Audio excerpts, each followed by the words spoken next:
Hi, this is Jenna Afgar, and we are back today with Secrets to a Winning Proposal featuring Randy Sablich. If you do not already know Randy, Randy is a proven leader with 35 years of experience specific to consulting and more tailored to doing proposals and RFPs, requests for proposals. And I'm going to pass it over to Randy and let him tell you a little bit more about that and get the party started. How are you, Randy? Good, Jenna. Thanks very much. Thanks for the intro. And I'm actually a lot older and been around a lot longer than my bio probably said. So I've been in this game for a pretty long time, and I'm pleased to be part of this summit. And hopefully some of the things that I will give you as tips today will help you increase your sales and make for a really great 2018. So Jenna, should I start? Yeah, go ahead. Do you want to flip your screen on? Great. Well, what I'm going to talk about today is how to use proposals to win more business, not simply the process of proposals, because that would be boring. So what this talk is not about is it's not about DOD or federal high-tech proposals of 100 pages with RFPs in the thousands and all that kind of stuff. I'm not going to bore you with that kind of things. And it's not about the proposal process itself. I'm not going to talk to you about how do you edit the text and what's a good graphic size and all the rest of that kind of stuff. What I will talk about is when and how to create a proposal that's tailored to your business, your kind of business. I'm going to talk to you how to better understand your client, because whether it's DOD or whether you're selling a small business opportunity, understanding your client's needs are really the key to closing the sale, and it's the key to writing a good proposal. Why is a proposal a good idea? We'll talk a little bit like that. And then I'll talk about how to capture and create the essence of what's important to your client and demonstrate why you're the right company to fulfill those needs. In essence, what makes a great proposal. So let's talk about opportunities in general. So you all know that an opportunity or a client interaction will lead to a sale, but often not at that moment. And I know we're always anxious to close, and in several of the books, we used to call it go for the jugular. In today's environment, we know that, yeah, thanks. We all know that it takes 6, 7, maybe 9 times of interacting with your client to actually get to the point where they're ready to buy. Hey, Randy, do you have slides for this? Yeah, I do. In fact, why don't we I'll put the slides up, Jenna, and tell me if, I guess I forgot to do share screen, right? Yep, share screen. So let me do the share screen. Because I know you have some great graphics in this presentation that explain things very well. Okay, do you see that full screen now? I do, and I see your face. Great. So that's my intro slide. That's me. I am a business growth expert. As Jenna said, I've been doing this for a long time, actually 45 years. So when is it appropriate to apply the proposal and how? And we've talked a little bit about, now we got to, there we go. All right, so let's just leave this up for a minute, okay? So each encounter with your client should be treated as a step in the process to ultimately close a sale. You're going to need multiple visits or sales calls because you have to qualify that client's potential and then to close the deal. But don't let your enthusiasm lead you to overreact and potentially lose the sale by pushing too hard or too soon. So I was taught many years ago that your job as a salesperson, and we're all salespeople, particularly in small businesses. Absolutely. Our job is to stifle our enthusiasm and our innate need to sell, and instead better understand the client's need to buy. And when you achieve that, you build a relationship with your client, however you do it, and you understand their needs to buy. And if you can fulfill it, then a proposal is the appropriate way to help you close it. So once you've reached that point, you've increased your odds of closing the sale. So before we get to the next slide, we're going to talk about objections. when you've reached the point where you feel like you can close this deal, you're ready to close, the client felt like they were ready to close, you know, they were asking the right questions, but all of a sudden they hit you with some objections. So, you know, the first thing is understand that not every engagement is going to lead to a sale, either then or maybe even later. Number I think we two. talked to, who was it? Yaroon with SalesFlare, and he talked about the Intel from back in the 1980s. Intel had 4 considerations. Whether the client needed the item, Right. whether it was the right time. Yep. Now I'm going to forget. Buying, whether they bought. Those are the big ones, though. I think whenever we look at budget. Right. Budget, and if that person had the authority. Yeah, Budget, there you go. authority, need, and timing. That's right. All could be considerations. I mean, you can't help that. Yeah, years ago, when I worked at one of the defense contractors, we would do something called the DMP, the decision-making process. And that's where we outlined who are the people that play in the ultimate decision, and the things that you just brought up are the critical factors to know you've got the right person, that they have the authority, that they have the budget, and that what I'm offering is really what they need. Okay? Exactly. So we know that it takes typically multiple calls to, first of all, qualify the prospect and ultimately to close the prospect. But don't let your enthusiasm cause you to lose the sale. So when we get to having that conversation, ultimately, sometimes if the customer is not ready to buy at this moment, these are some of the kinds of objections that they may give you. One is they're going to say, well, how much is it going to cost? Or let me think about it. Or send me a proposal. And those are really put-offs. And there's reasons. And how do you respond to that? Or not to respond? Don't give them the cost. Don't let them let you leave the room and think about it. And don't just say, okay, I'll send you a proposal. Because sometimes we're frightened. We don't know how to respond. So if they say, how much is it going to cost? You should come back to them and say, well, are we clear on all of your requirements? Before I give you a price, I really want to make sure that I haven't left something out. And that will lead to you writing a proposal that covers all of their requirements. If they say, let me think about it, you could ask them, is there something that you're unclear about? Why do you need time to think about it? Here's where you probe the decision-making process. You can't ask them, of course, well, are you the right person? Are you the decision maker? But you can say, you know, well, can you tell me what your process is from here if I were to give you a proposal today? And then if it was send me a proposal, then there are some questions that you should go over with them. So here are some examples of, I think, the key questions that you need to identify. Number one is, let's ensure that I fully understand your needs. Now, hopefully in this conversation or prior conversations, you've been taking notes. So you might want to run through those that you've put little question marks next to, because maybe you really aren't fully understanding their needs. Do you have a budget in mind for this project, as Jenna said? I think people like to hide that budget. Yes. I felt like all the clients that we deal with, and when I talk to my clients about them dealing with their clients, this is where everyone gets stifled. So yes. If somebody says, oh, you know, what's a popular one? I'll give you, as long as you're giving me a great return, I'll give you as much as you want. Yeah, right. Or, oh, you know, I don't know.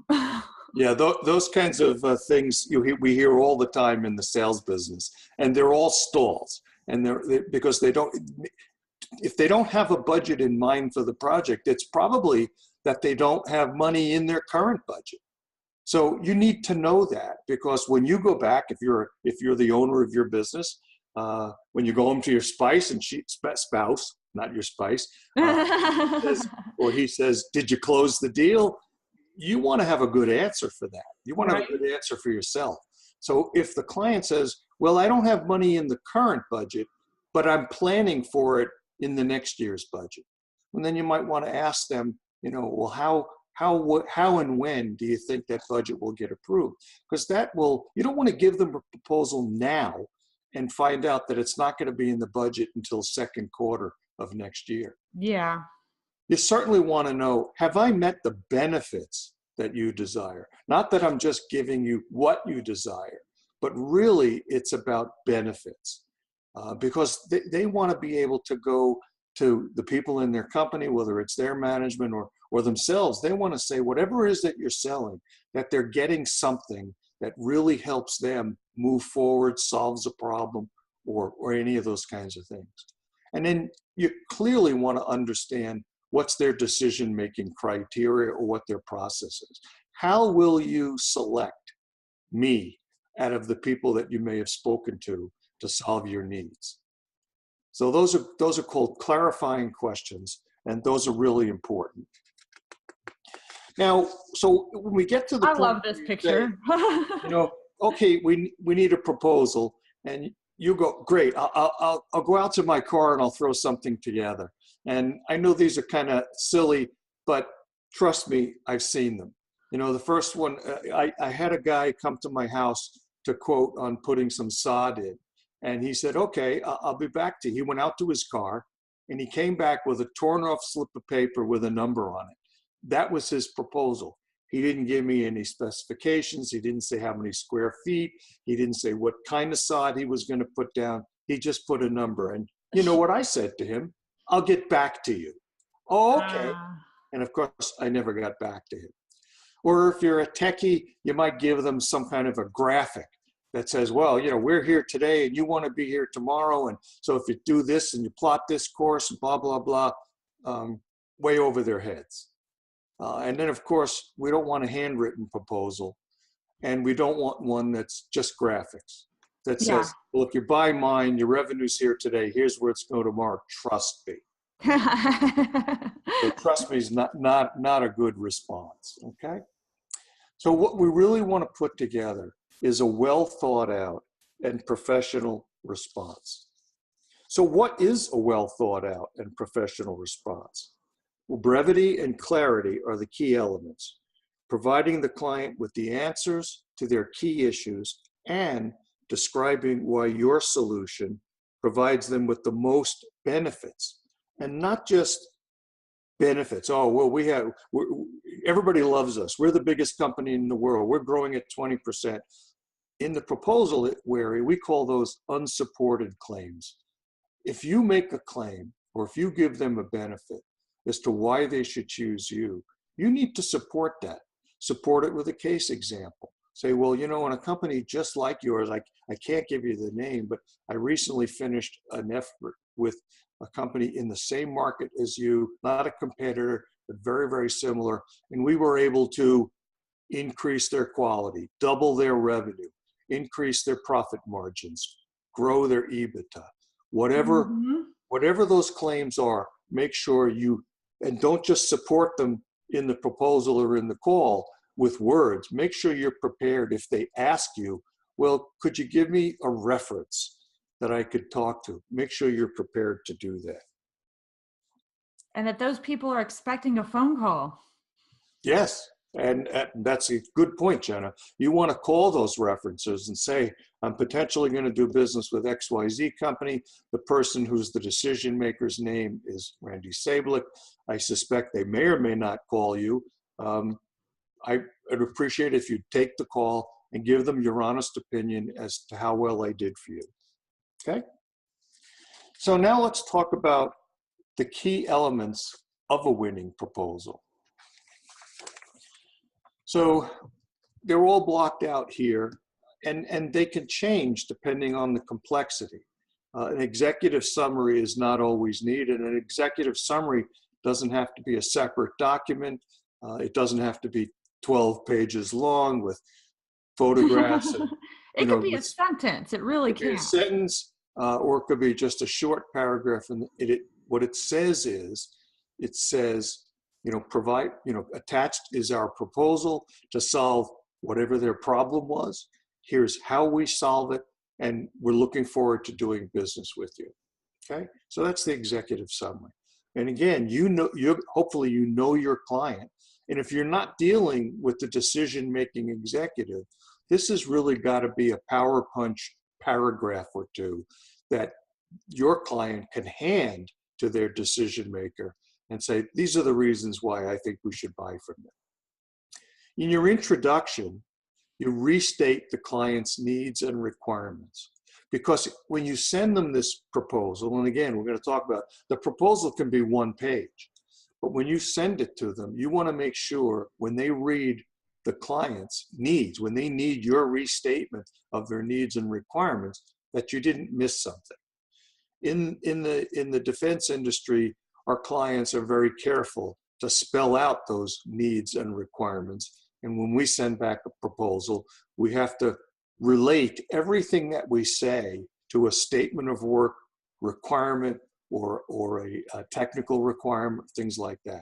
So restate your client's needs and requirement, and then summarize how you meet or exceed them. So that's really critical. And exceed is always a good, because, and you got to be prepared when you say, I'm going to exceed your requirements, that begins to raise their eyebrows. Oh, they're setting me up for a really expensive price. But I think it's important to tell them why, this is going to be the best solution to your problem. And then summarize again the why us. Why us, the same kinds of things you put in the executive summary. They talk about references. They talk about how many times you've done this before. You don't got to oversimplify and make them feel like, oh, their problem is a really no-brainer, because you're gonna make them feel bad.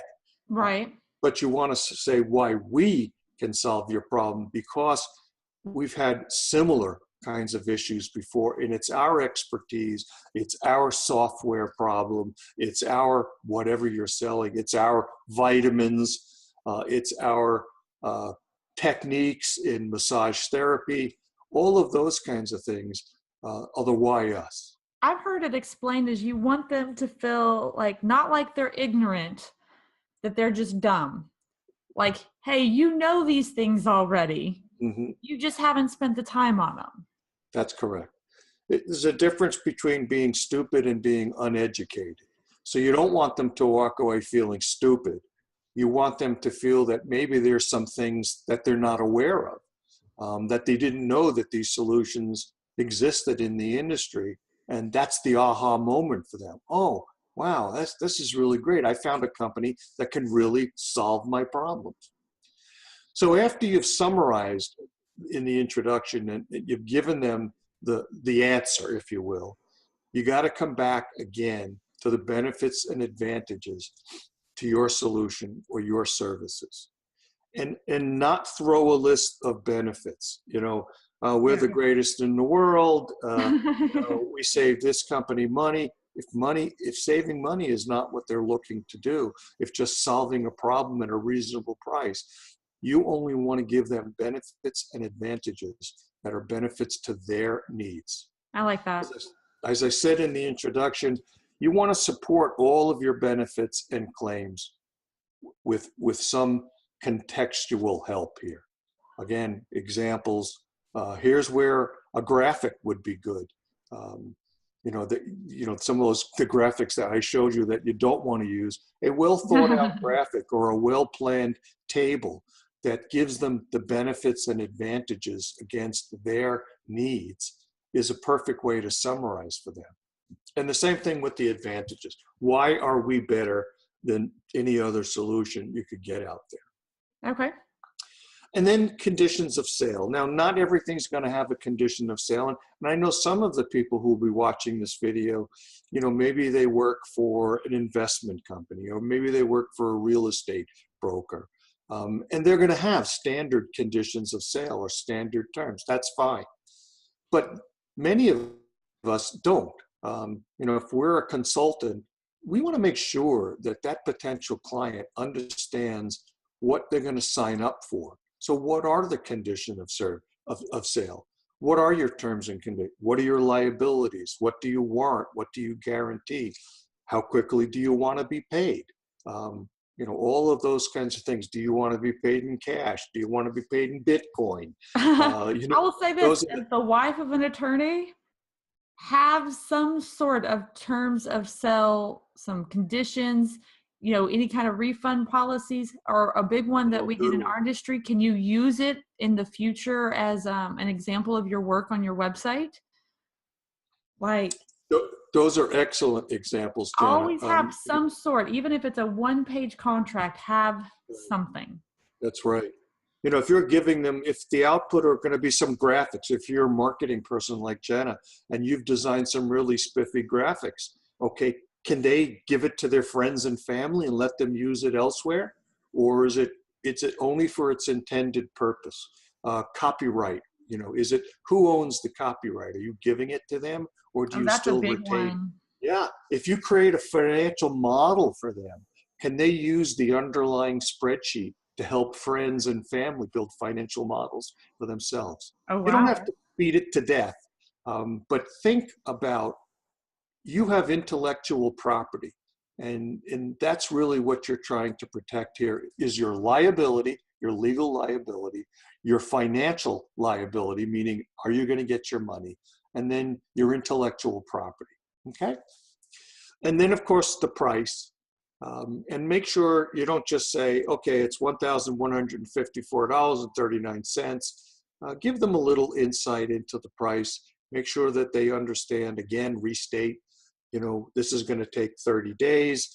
Oh, by the way, in the conditions of sale, one thing I forgot is, what do you need from them? In my case, as a consultant, I have a 7-page model. So there are 7 things that I'm going to provide and do with that customer. And each one of those 7 days requires me to meet with certain people in their organization. That's all part of my proposal. So they understand that I'm going to take up some of their time and some of their people's time. And so Oh, that's good. for me to do my job well, I got to get information from them. What do you need from this client for you to do your job? Well, the other thing is, if they don't provide it in a timely manner, then you blow your schedule. Absolutely. Absolutely. So one thing that I didn't put here, but again, I didn't want to overkill it, is a timetable. Maybe you put a schedule in your proposal. Maybe it's simple, but if Jenna's going to do somebody's website or their marketing campaign, what are the milestones? What does she need from them? How long is it going to take? When will they get the website in an operational format? When will they get a draft of the website for them to review and make sure that it met their needs? Okay. And then the validity.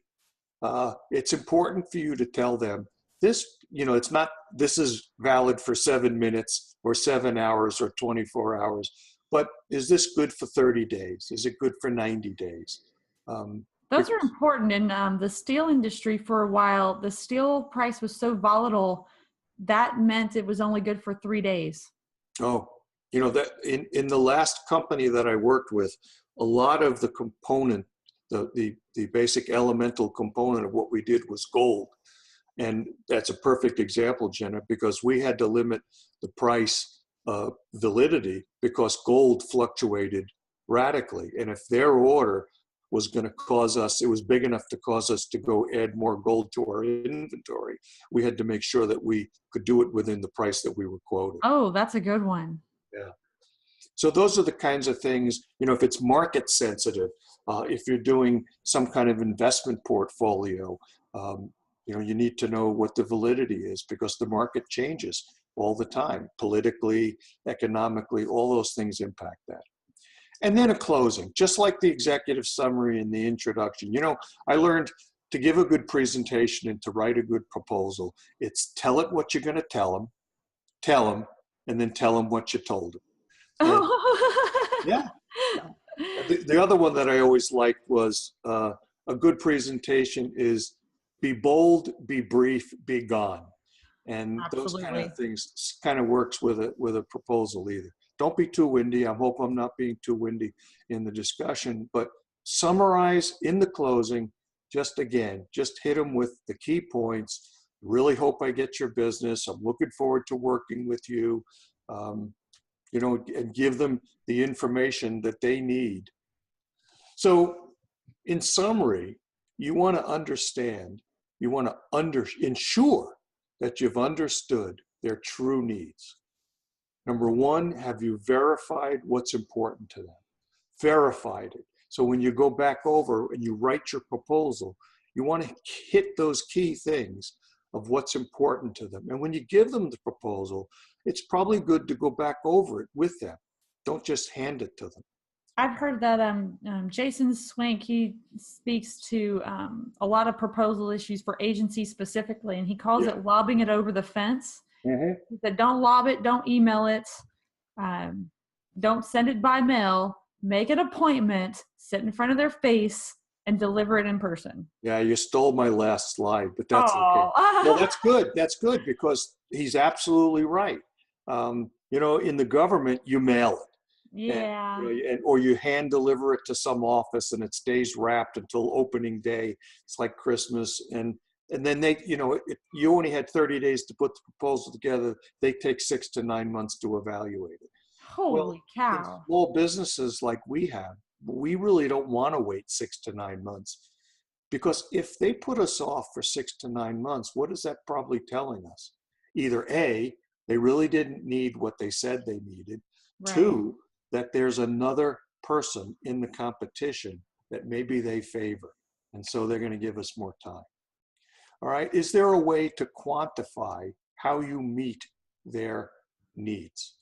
Again, words are cheap, but a good graphic, a good benefit statement, a good example, a good reference to another proposal, another company that you've worked with that says how much money you saved, how many customers, net new customers they were able to get with your website design.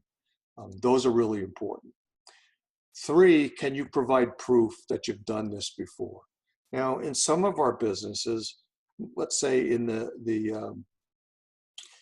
financial industry where we're helping people plan for the future, we obviously can't give a copy of the financial plan we did for Jenna or right. myself. I hope not. So we have to be careful. But in the case of a website, you can probably give them proof that you've done this before. If there's a website you've done for a company, they're going to be your reference. You send them to that website. If you're going to build something for them, send them a picture of one that you did before and the specs and how well it made it. Again, within the rules of propriety for the client that you provided. And then number 4, can you offer any guarantees? This whatever I provided, I guarantee that website, I'll give you free upgrades for the next 30 days or 60 days. If something doesn't work, if a link breaks, I guarantee you that I will fix it. And how quickly will I fix it? All of those kinds of potential things. Jen, is there anything you want to add to that? I would say also a limit. Like if you're going to put a guarantee in there, I mean, I'm all for guarantees. Yep. But I know in my industry, there's a couple of things we consider. What's the time for the guarantee? Right. Is it going to be a lifetime like your set of knives? Or is it going to be a 90-day period? So let's go ahead and let's test everything first. The other one, and it depends on the type of proposal you're doing, is conditions to the guarantee. You obviously don't want somebody getting your work for free because they're a mean, hateful person. Mm-hmm. So if in our space, like with Business Growth Network, if they go in there and I can see that they've downloaded everything and gone through everything and stolen everything, and they're like, hey, can I get my money back? I'm like, yeah, no. Right. Or, the other one will be, you have to use the program. Then if you're still unsatisfied and you still didn't think it made you money or built your business or whatever, then you can ask for a guarantee. But I'm not going to build you something, you not even test it or use it, and then ask for your money back. Yeah, that's a good one. There's a guy that I work with, and you know who he is. You probably know when I talk about it. But he sold these videos on how they can improve their sales interactions with clients. And it was not a lot of money, but he had people who over the past 9 months have never even opened the videos. And one of them actually came back and said, oh, I want my money back. I looked at the videos and it didn't work for me. And he gave them their money back because he's an honorable man, but he knew that they never even broke the seal, so to speak. So is there a way in whatever, like some of us, some of the people that we work with, Jen, are involved in physical therapy, massage therapy, pain relief, health and wellness. What kinds of guarantees can you offer? And how do you, that's a really tough one. Now, some people maybe just can say, look, try these vitamins or whatever, these exercises for 30 days. And if you don't want it, I'll give you your money back. That's maybe part of the competitive nature of your business. But I think, Jenna, you're right. Put bounds around it. Ensure that they've tried it. They have to try it to get their money back. But whatever is appropriate for your industry, offer some guarantee. If you don't want to, that's entirely up to you. Just understand that there are potential consequences if you don't. Absolutely. Okay. So formalize the proposal. What I mean by formalize, I mean put it in writing. Put it together, make a nice cover sheet. I always like to put on the cover page something that is familiar to them. If it's a company, a picture of, if you're doing a website, put a picture of their current website on there on the main page. If you're working for a company, I'm doing management consulting, a picture of their building, their logo, things like that. Put a nice title, put your name, put the sections, bind it together. You can staple it together. It doesn't have to necessarily be in a pretty binder. The government says there's a phrase called unnecessarily elaborate proposals. You don't want to run to a printer and have it in multicolors with tabs. Not necessary. It's just have it in writing make sure you proofread it, make sure somebody else proofreads it, just little things. And make sure that it's readable in a font that's easy to recognize. The graphics are clear, self-explanatory, that they have figure numbers, they have titles, and they have a conclusion. So there's formats, and one of the things that I'll offer at the end of this is a format for people, but it could be a simple one page. And for people who are interested, I have a one-page template, and if they reach out to me, I will send that to them free of charge. So what's the best way to reach out to you? My contact information will be at the end of this briefing. They can go to my website, or they can you'll see my info in a bit. So one page, it depends on your business. If you can simplify it for one page, that's great. Don't overcomplicate it because you're proud of it and you're really impressed with your PowerPoint skills or your Word skills or your Excel skills. Just don't overcomplicate it. You can have a template format. There are lots of templates available. This template for this presentation is a readily available PowerPoint template. You can use that. It doesn't have to be in Word. Sometimes PowerPoint is a good way. Make sure that they can clearly see the key points, that they can distribute parts. So segregate. So if there's a technical section, make sure that that's separable so they can give that to their engineering team to review. If there's a financial section or a terms and conditions section or a guarantee section, make sure that they can separate that and give it to their legal people, particularly with their terms and conditions and financial. That's a good point. I've never even thought about that. Yeah, allow it to be broken apart. I think there's whole sections. My aunt, she works in that welding business, and they've turned down several proposals because they didn't like terms and conditions. That was the negotiating point. Right. And you don't want to say that the terms and conditions are negotiable because then they'll negotiate everything. But there is an implication that all terms and conditions are negotiable. Just don't put words in there that make it sound like these terms and conditions will not be negotiated. Any exceptions taken to this proposal will eliminately void it. Well, yeah, but I mean, if somebody's legitimately looking at it and saying, like, a common one I know for me personally is when I work with larger companies, I would love to share them as an example, right? Right. Who wouldn't want that?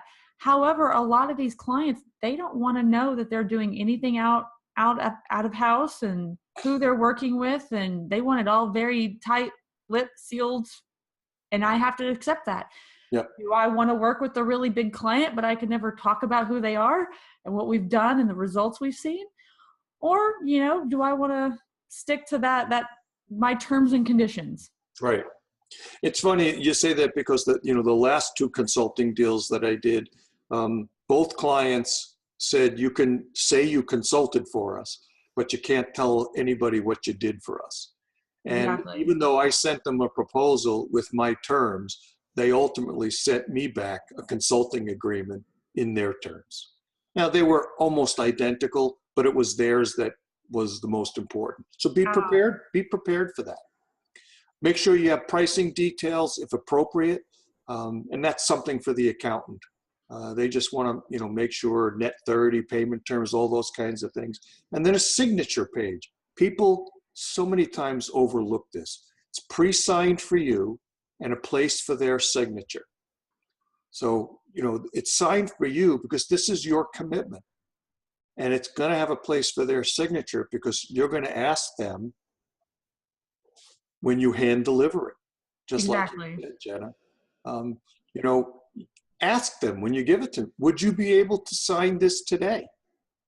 Actually, you start with, I'm pleased to submit this proposal for your review and approval. Sorry, a little tongue-tied there this morning. And then you say, I believe I've covered everything you needed, with a question mark, because you're going to give them time to look through it. Yeah, hopefully it's only a couple of pages. Did I cover everything we talked about? And a nod would be, yeah, it looks pretty comprehensive. Then now's your chance to close. Would you be able to sign this today? Some people will say, you know what? We spent a couple of days together. You've obviously captured everything I need. I look at the price. It's within the budget we talked about. Yeah, because you knew that this person is the decision-making authority, and so they're able to sign it. So why not ask? Good They point. may say, well, I need some time. Okay, fine. When should I get back to you? Never leave it open and vague. Okay? Any questions on that, Jen? I think I got it. That last one, I'm not, if we're as aggressive as you know me to be when I'm closing, I'm not as confident. That seems like a fairly aggressive sales technique, ready to sign today? Yeah, the trick is in how it's asked. Okay. You can't sit at the edge of your teeth with your tongue hanging out, panting. Can you sign it? Can you sign it? No, of course not. You have to know your customer, but don't make any presumptions. Well, I know you're probably going to have to think about this, and so let me know when That's true. That's the opposite. Ask the question. If you've gone through all of this process and you've spent time with them and they haven't kicked you out by now, why not ask? Would you be able to sign this today? The worst they're going to say is, no, I can't. I really need to run this by so-and-so, my legal department, my financial guy, whatever. I don't see anything that could possibly cause it. And then ask, okay, so when do you think you'd be able to sign it? And don't say a week, 10 days, a month. Let them answer it. Don't answer your own questions. I like, if you're going to, have that more aggressive, can you sign this today? I like that the other two are up front. I've always been told, tell them you want to work with together. I can't wait to work with you. I'm so happy to submit this proposal for your review. But that other question I think is golden. I believe I've covered everything you need, right? And, letting them, tell you where they're at, or you included too much or something like that before you go into that hard sign the dotted line. Exactly. And if you ask that question in just the way you asked it, I believe I've covered everything you needed, and they go, well, wait a minute, there's one thing that we talked about, I don't see it in here. Then you don't go to, would you be able to sign this today? Yep. Okay. Then you go to, oh, you're right, we did. Oh, I'm really sorry. I'll make a revision to this and I'll get it back to you in 48 hours. Does that work for you? Yeah, that'd be great. Okay. but still get commitment. Is that okay with you? Yeah, okay, great. Now you've gotten commitment. I'll be back, your commitment. I'll get back to you in 48 hours. Their commitment is that they will accept it. They won't necessarily sign it, but then when you get back to them, you go over, see, okay, I've added this, everything else is the same. I haven't changed the price, but I've given you the solution to that problem. Sorry, I forgot that again. And they look at it, you give them a minute, and then you say, okay, do you think you'd be able to sign it today? And again, you have to judge that. It's easy for me to say that. It's probably harder for me to do it. Do as I say, not as I do. Yeah, that happens sometimes. Yeah, that's right. So in summary, any form of a proposal, whether it's a 1-page or a 10-page, is a professional way to present your business, right? Just, it's so much better than the torn off piece of paper from the truck. It's so much better than the verbal. All of your proposals in whatever format you use, and I just realized that I misspelled professional. I left out the F, so shame on me. I got processional. Oh. I can't believe that. So if I send copies to people, I'll fix that. You see, we always make mistakes. And Jenna's read this because I presented this to our group. You know, nobody caught it either. Nobody caught it. And I was surprised David didn't. Make sure that it clarifies that you understand their needs. It supports your reasons and benefits to them. It clearly communicates all assumptions. The price is clear and stated with all its terms. Any unique terms, as Jenna said in her business, there are some unique terms in consulting area, depending on if I'm going to use a formula that I've been developing over the years, I might make a unique term against that. And the signature, that's your bond. When you sign this proposal, it's your bond to them that I will do as I say in this proposal. Jen, any comments there? No, I absolutely agree. And that's the quickest way to get a negative review. Right. Not delivering on all your promises, not working as a partner. You got it.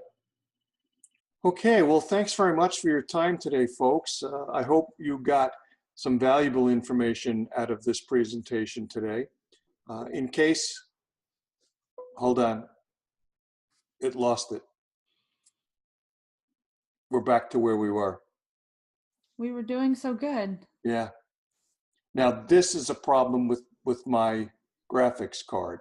This does this periodically. Go back and try it again. Do what you did. Just, give me a little pause. Okay. So I know on the audio where you're starting and ending, and then just start from scratch again. Okay.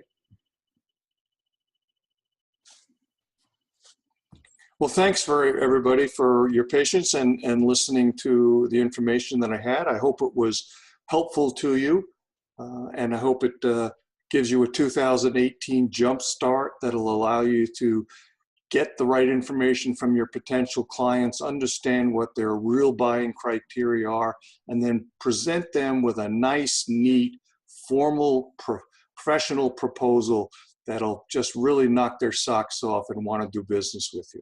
I love that you did. Those are some really great points on how to build, not necessarily, like you said, a formal proposal, right? But a professional proposal. Got it. Because the formality is really based on who your client is. Okay. And if you have any questions, you can certainly reach out to me. My contact information is here. I have a couple of offers for you. If you'd like a copy of the slide presentation, go to my email address. It's right there, randy@sablich.net. Send me your email address. Tell me you'd like that. If you'd also like a free copy of a 1-page proposal template, I will send that along with the presentation.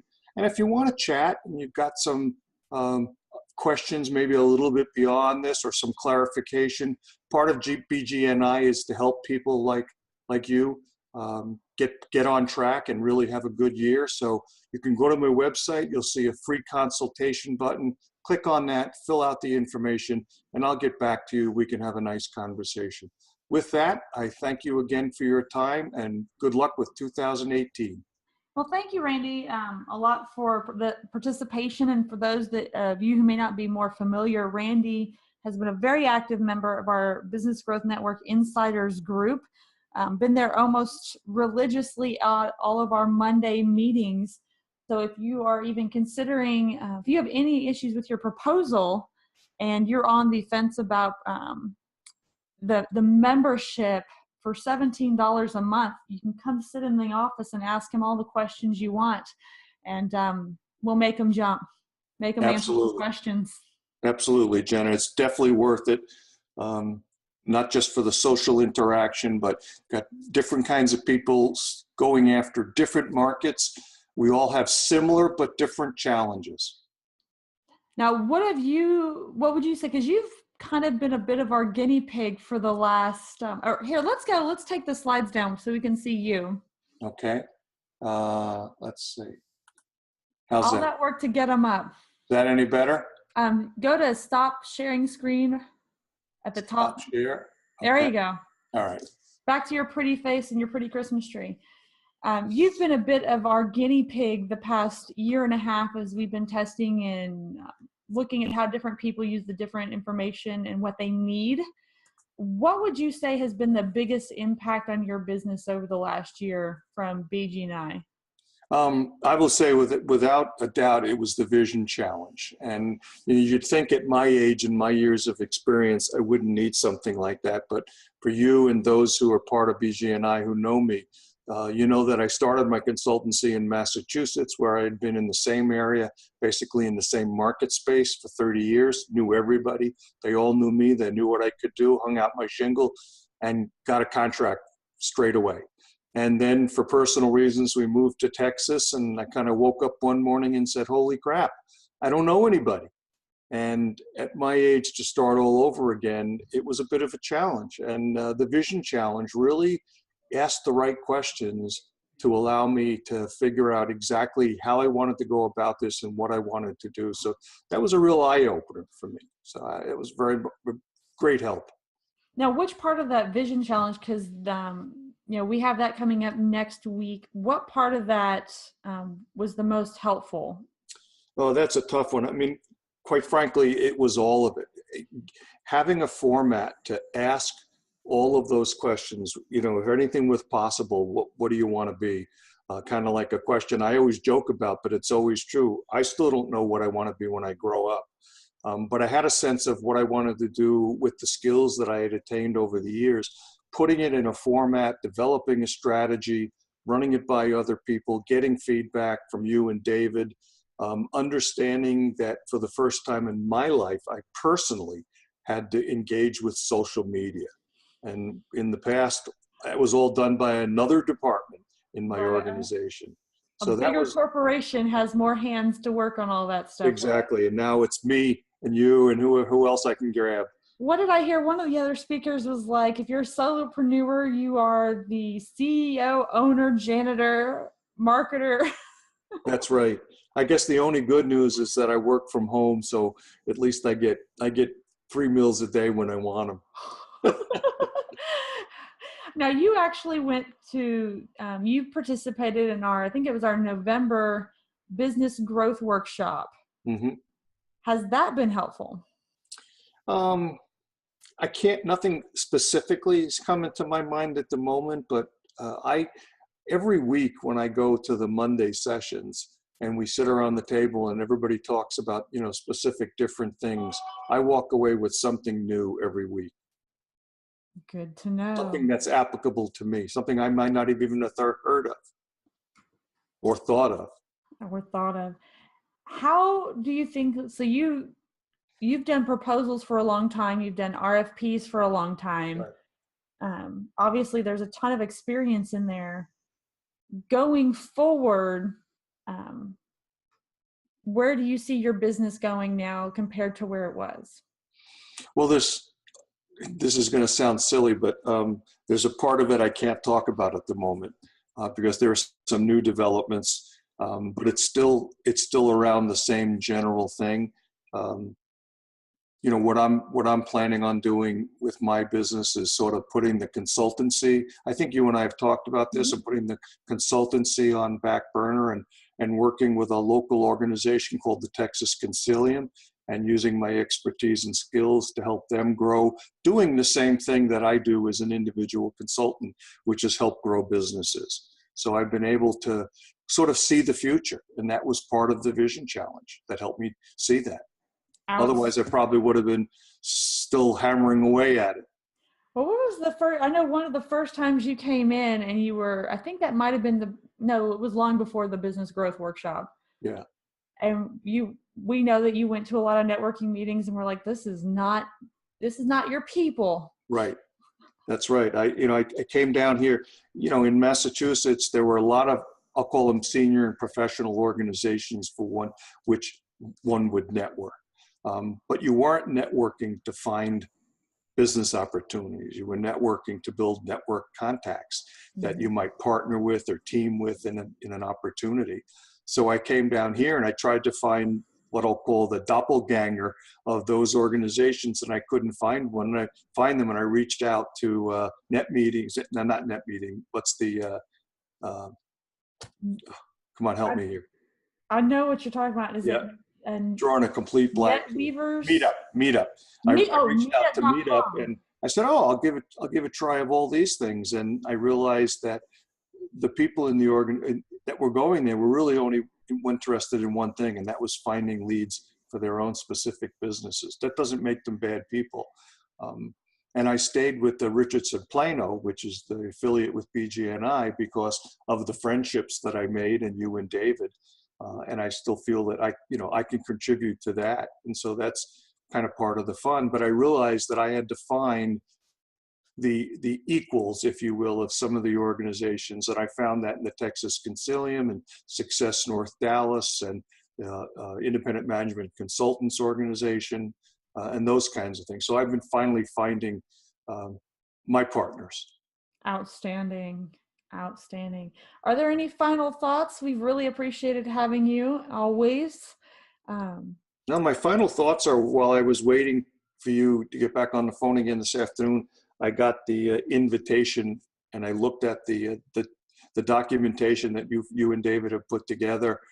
Very professional. I was looking at some of the speaker bios, and for anybody listening who hasn't signed up for the full thing yet, it's going to be a really good conference. It's going to be a great 5 days. We got some great speakers of all different types that should really help, or at least inspire people. Outstanding. I've filmed, this is my fourth one today. So wow. Well, thank you very much, Randy, for participating and working with our glitches and everything going on. That's okay. And for everybody watching, if you have any questions for Randy, go hop over in that Vision Challenge engagement group on Facebook. He's actually been very active there, doing the Vision Challenge more than once. Yep, I did it twice. And go over there and just seriously go ask these speakers any question you want. They have all agreed to answer all the different questions you have as it pertains to their speeches. So. And don't be embarrassed. That old saw that says there's no such thing as a stupid question or a dumb question really applies here. We're all treading on new ground to some degree or another. So if it's on your mind and you can't think of the answer, ask somebody. We'll help you. Outstanding. Thanks, Randy. Have a good day. Jenna. Have a nice night. Go play with your kids. Bye-bye.